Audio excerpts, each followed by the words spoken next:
Halo, selamat siang Pak Gufron. Oke, selamat siang. Sehat ya? Ganggu nih, Pak. Nggak apa-apa, biasa. Sebentar ya, Pak. Namanya pekerjaan ada terus. Kalau nggak diganggu nggak selesai nanti. Iya, lagi apa nih Pak? Waduh, banyak banget kayaknya berkasnya. Gimana Emang Pak kabarnya hari ini Pak? alhamdulillah sehat. Kita kan sudah 2 tahun nih Pak mengalami Ramadan berpuasa di kala pandemi. Bagaimana Pak? Bapak ada pengalaman-pengalaman seru gitu Pak? Mungkin di rumah atau di kantor? Ya tentu ada perubahan ya.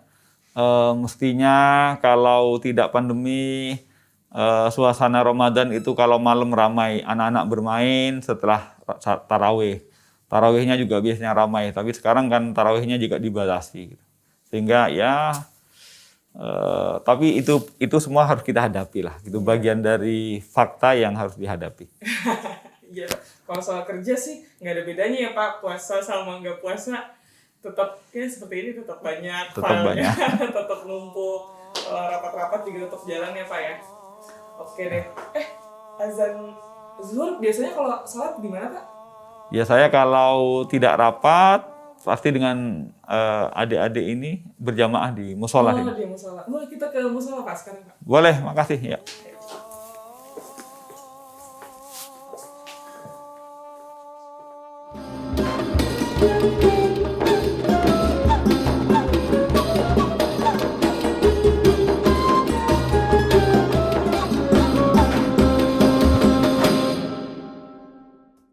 Assalamualaikum warahmatullahi wabarakatuh.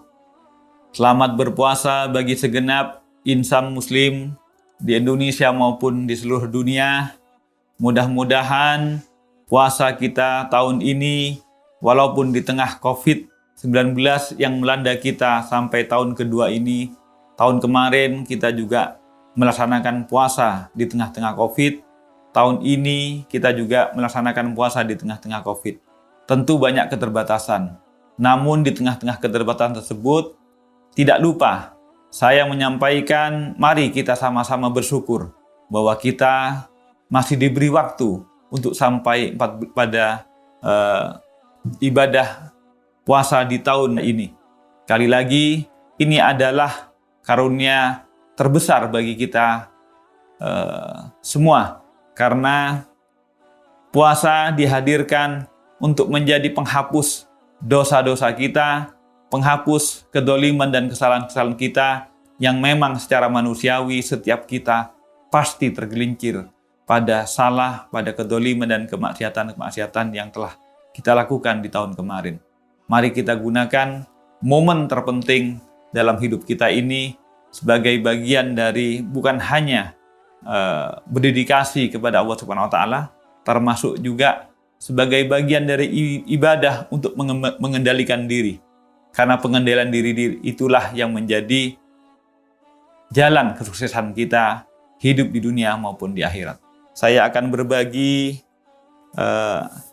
ayat dalam surat Al-Isra atau surat ke-17 ayat 27 yang saya bacakan. A'udzubillahi minasyaitonirrajim. Innal mubadzirina kanu ihwanas sayatin wa kanas sayatinu lirabbihi kafura. Yang artinya, sesungguhnya orang-orang yang pemboros itu adalah saudara-saudara setan dan setan itu sangat ingkar kepada Tuhannya. Ayat surat Al-Isra ayat ke-27 ini menerangkan bahwa kita dilarang untuk bersikap boros atau berlebih-lebihan. Karena boros atau berlebih-lebihan itu adalah perbuatan saudara-saudara setan. Dan karena itu, setan sesungguhnya sedang mengajak kita untuk ingkar kepada Tuhan Allah Subhanahu wa taala. Ini senafas dan memiliki relevansi dengan ibadah puasa. Puasa yang artinya siam atau menahan diri, sesungguhnya adalah ibadah yang bukan hanya untuk menahan dari hal-hal yang halal, tapi juga sesungguhnya maknanya adalah kita dalam mengkonsumsi apapun yang halal, melakukan perbuatan apapun yang dibolehkan, termasuk misalnya penegak hukum dan juga KPK, ketika melakukan perbuatan atau upaya paksa dalam pemberantasan korupsi, itu harus dilakukan secara proporsional dan sesuai kebutuhannya. Kenapa? Karena melakukan hal-hal walaupun boleh tapi berlebih-lebihan adalah sifat dari pemborosan. Sifat boros ini adalah sifat-sifat atau perbuatan dari saudara-saudara setan.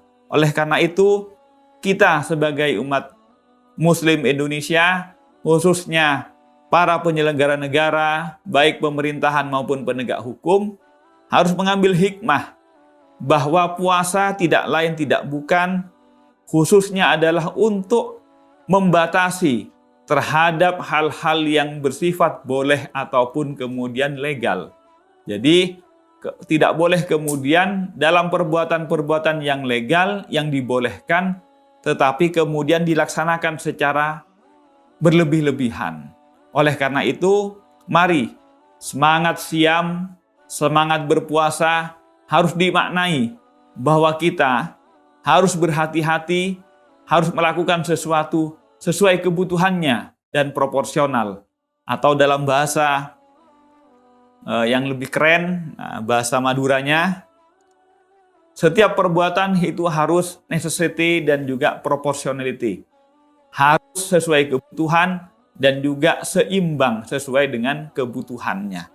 Karena itu, ajaran siam, ajaran puasa, ajaran untuk menahan diri harus dimaknai sebagai ajaran atau ibadah untuk mengontrol diri bahwa terhadap hal-hal yang halal, terhadap hal-hal yang boleh, terhadap hal-hal yang menjadi kewenangan ataupun tugas kita semua, baik penyelenggara negara, baik aparat penegak hukum, maupun terhadap semua manusia, terhadap dalam kerangka makan minum, itu harus menjaga agar tidak tergelincir pada sifat-sifat boros. Demikian yang dapat kami sampaikan. Mudah-mudahan hal yang sedikit ini memberi arti dalam pelaksanaan ibadah puasa kita pada 1422 Hijriah ini. Akhirul kalam, wassalamualaikum warahmatullahi wabarakatuh.